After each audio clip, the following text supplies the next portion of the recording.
During my 20s, I was curious to see if I could make a film, a feature film, with no money. So the Salt Trail was a little bit of an experiment to see if I could just make one. Before I actually went out to make this film, I was reaching out to some of the best filmmakers of our time to see if I could somehow get involved in their projects, and I never heard back from anyone. So yeah, I was like, I just got to go do this on my own. If no one's gonna give me the opportunity, I'll just create my own opportunities.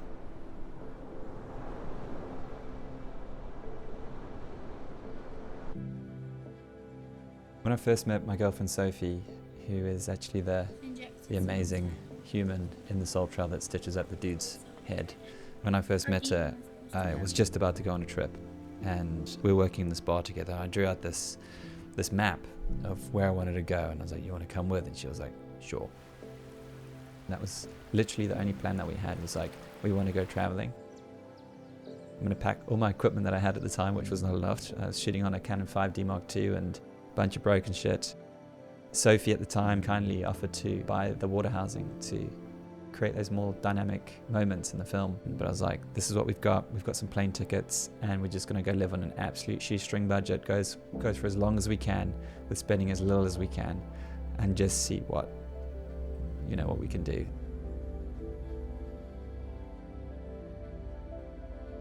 The intention for the whole trip was just to go and enjoy it, and I'll document things along the way. And if a film comes out of it, great. If not, whatever, it's fine. But I knew there was a film in there. I could kind of feel it. It was something that wanted to come out, and it just came through. There wasn't an idea, there wasn't a story, there wasn't a plan. It was just like a feeling. And I knew if I just stayed true to that feeling, and whenever I got that camera out, that feeling was with me, and whatever I shot was inspired by the feeling that's driven my life, which has been that of just pure love for this life that we have. The fact that this is happening at all was kind of mind-blowing, and traveling really gave me the opportunity to almost indulge in the beauty, in the magic of this beautiful world and this beautiful existence that we have. It kind of blows my mind because so many of us, including myself, we sort of wake up and go days without actually even questioning, like, what is this thing? Like, what are we doing here? What's this all about? And when we get time to break away from, our normal sort of routines, we really get to have that time and space to reflect. We really do get to get a stronger sense of who we are and what it is that we want to do. Time was the most valuable commodity to make this movie. It was just to be out there for months and just sort of like take it in my own stride and document whatever it was that felt good. And then as I started to meet people, as we started to sort of like meet these incredible people like Kish and Critter and Hugh and Lizzie, and these people came into my life, and I could see that they felt what I felt. They were driven by the same things as me. So it was easy. It was easy to just have these conversations and discuss our similarities that brought the narrative out. We're all on the same journey, all trying to sort of live the same life. And so it was, so much of the film was about finding the right people that were aligned with the philosophy and the sort of ideas that have driven me throughout my whole life. Documentaries are usually objective. It's usually like you're trying to document something that you don't understand. But for this one, it was more of a subjective documentary. This is a subject that I understood really well, something that I lived and something that I felt. So it was really an expression and a collaboration between myself and the people and the ocean and this lifestyle and this whole thing that sort of came together to create the Salt Trail, this film that was seen all around the world. When the film premiered, it premiered in London at the London Surf Film Festival. A bunch of my family were there, a bunch of my friends were there. And it was amazing to just sit in that seat and watch this film and sort of feel like, wow, here it is, it's happening.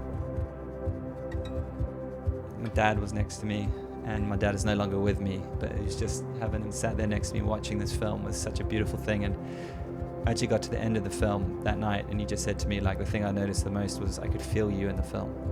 I wasn't necessarily looking at the images, I was thinking about you behind the camera. This is what you were seeing. And he was like, this is who you are. And I was like, it was the first time I started to think about film as a way in which you can really get to see the person, because you're seeing what they see. You're seeing their perception, their perspective.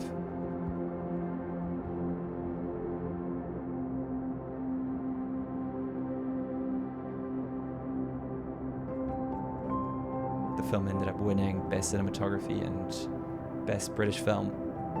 18 months before that, being the guy that's sort of reaching out to these guys looking for opportunities, and then have a film that's sort of like sitting alongside theirs in a film festival, and then to actually somehow rise above was such a wild experience for me. 27 years old, 28 years old, just sort of like, it was a big moment. It went into film festivals and managed to pick up accolades all around the world.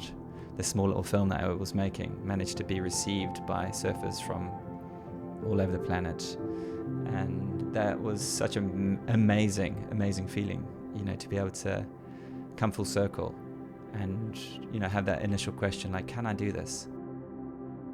I knew what I could do. I knew what I was capable of, but I had never actually done it.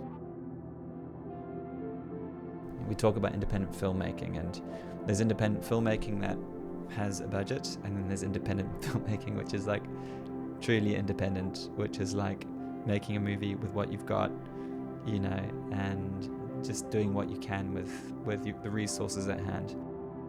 To know that this happened through just pure love and pure passion and belief that I could do it, such an amazing experience for me.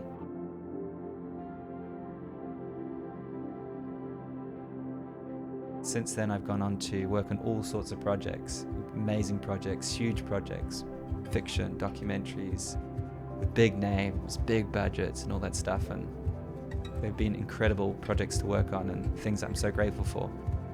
And the Salt Trail was that small little project that I did all those years ago, and I kind of like for a long time was trying to almost rinse myself of it, because it's that old film, almost like when a musician makes his first album. And everyone loves it, and over time they kind of get bored of it and they want to detach themselves from that first album, but there's just something pure in there and something not perfect, and the imperfections was part of it. It's been 12 years since the release of this film, and I just dropped it on YouTube for free. And seeing this little spike that it's had, and seeing the response, and seeing the comments, and seeing the love for this film, actually made me realize that this film, still, after everything I've done, has been the thing that made me feel the best, because it was pure. The intentions were there. It was a pure sort of expression of who I was in that moment, and that person is still with me today. And it's really inspired me to sort of like return, to as part of myself, which is completely driven by my love for the planet, my love for the ocean, my love for just being here and being alive. So this is going to be a space where I'm able to sort of share that and kind of give back. So this is the channel.